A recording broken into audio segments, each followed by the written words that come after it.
Although we're in East Hampton at the East Hampton studios, I'm going to welcome you to Shelbyville.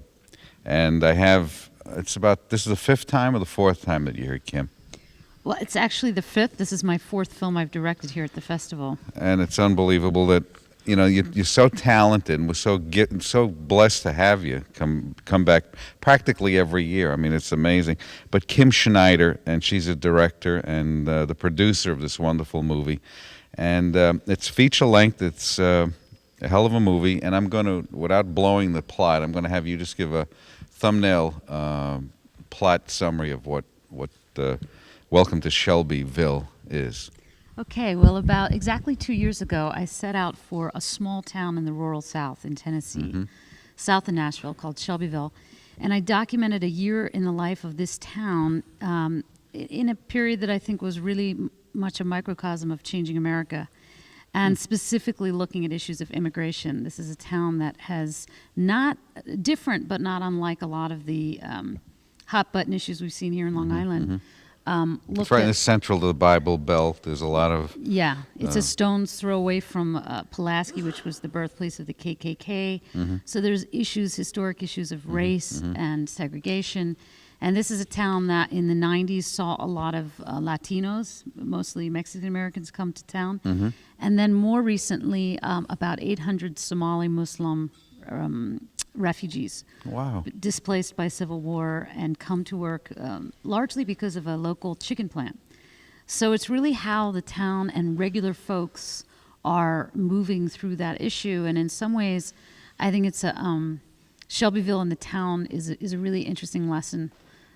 They deal with it in very positive ways. And it's amazing because it's a piece that it documents almost like another page in the history of what's gone on in the nation, and just from the movements of the 60s to what's happening now with the new immigrants coming in.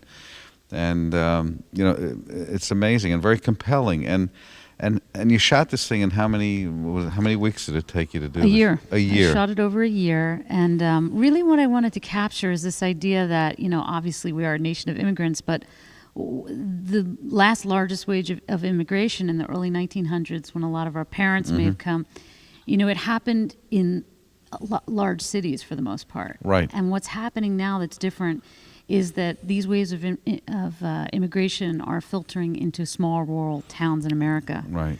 Where people may not have the resources or the exposure. Right. And also where the unskilled labor force is needed. Right. And also the economic structure where if you make barely livable wages, you can still, you know, have an existence, where now the cities are impossible to have anything like that. Although immigration's everywhere, the issue of but what's great about these characters is they're small town people who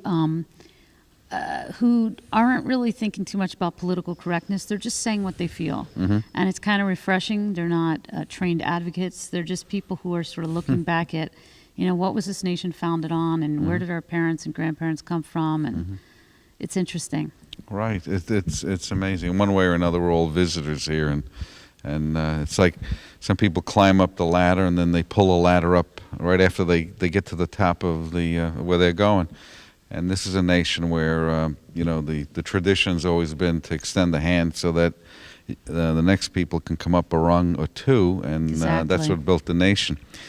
And what surprised you? What was the thing in doing this? What was the thing that sort of was the aha moment of doing the picture? Yeah, I think that for me, what really moved me was that you have different segments of society, and you know, you see a lot where there can be cycles of somebody getting a little bit and then suddenly sort of stepping on the next guy. Like, we have ours now, but you guys, we don't want you here. The gatekeeping type of thing, mentality. Yeah, and propriety. And what was interesting is the African American